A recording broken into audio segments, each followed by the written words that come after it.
Good afternoon, everybody. Just a quick update here. I wasn't too happy with the way I left the Swiss infantry, so I did a little bit more work on the bases. I didn't completely cover them in flock, but I did give them another going over with a few extra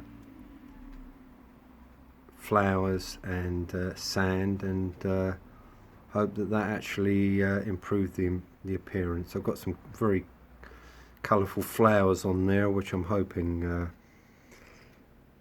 that's the white ones certainly could be Edelweiss, found in that region, and I just thought they were looking a little bit bare, so I went with a few more bits of sandy product, which I think brings them out a little bit.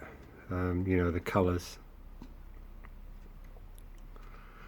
Overall, quite pleased with the figures. The actual casting or mouldings rather. They actually are very good for modern plastic figures. They're up there with some of the best of them. Zvezda used to be the go-to manufacturer for quality, but these ultimate ratio figures are very nice. They're certainly better than Redbox or Mars, some of the other ones that are out there, but quite happy with the way they ended up. And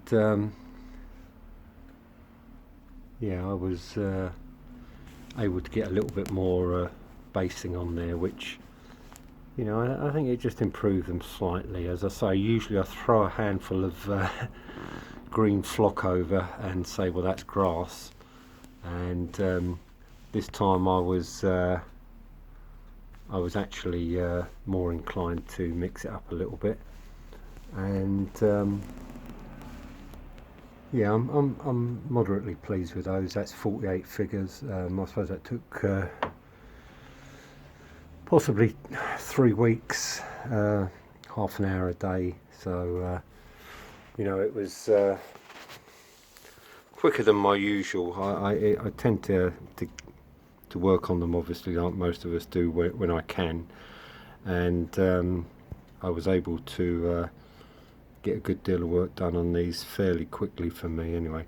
The other thing I was going to show you I have some of the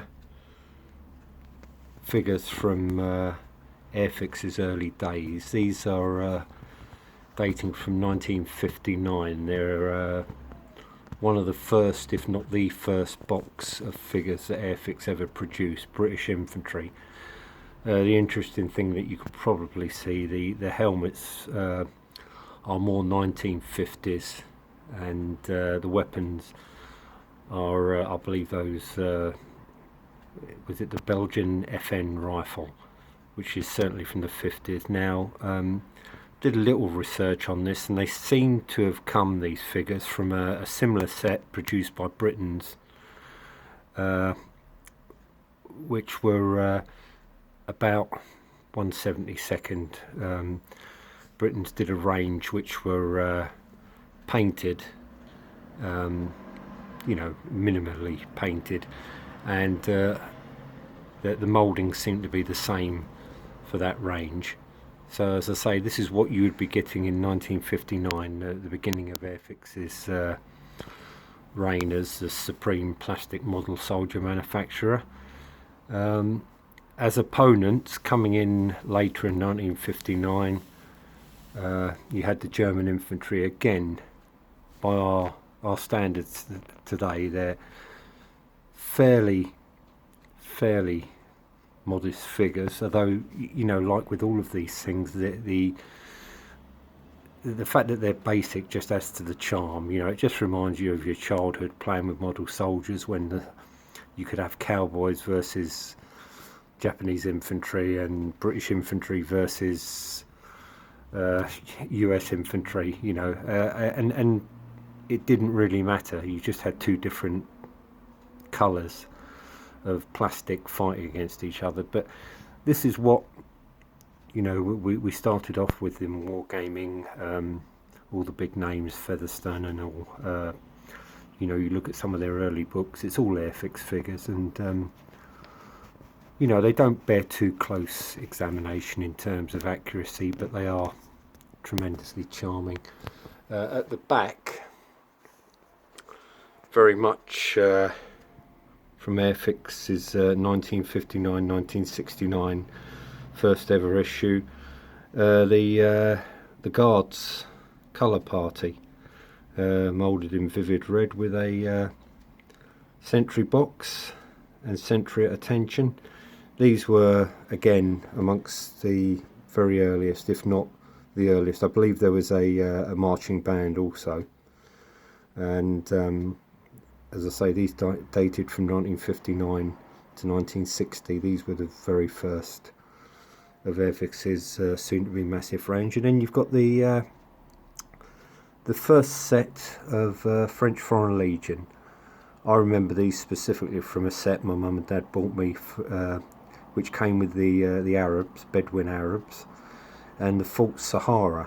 You know, they were nowhere near as accurate as the ones that have been brought out these days by Strelet's or even Airfix's second series, but for me they had something about them. They had a great charm, and yeah, that's just a small sample of Airfix's very first output. And as I say, I just tried to tidy those up because I thought I'd left the bases of my Swiss a little bit bare looking, and I wasn't happy with it. And like it does with all of us who collect and paint these things, it bugged me, so I had to get that done. Anyway, just a short update, and thanks for watching, guys, and thanks for your comments.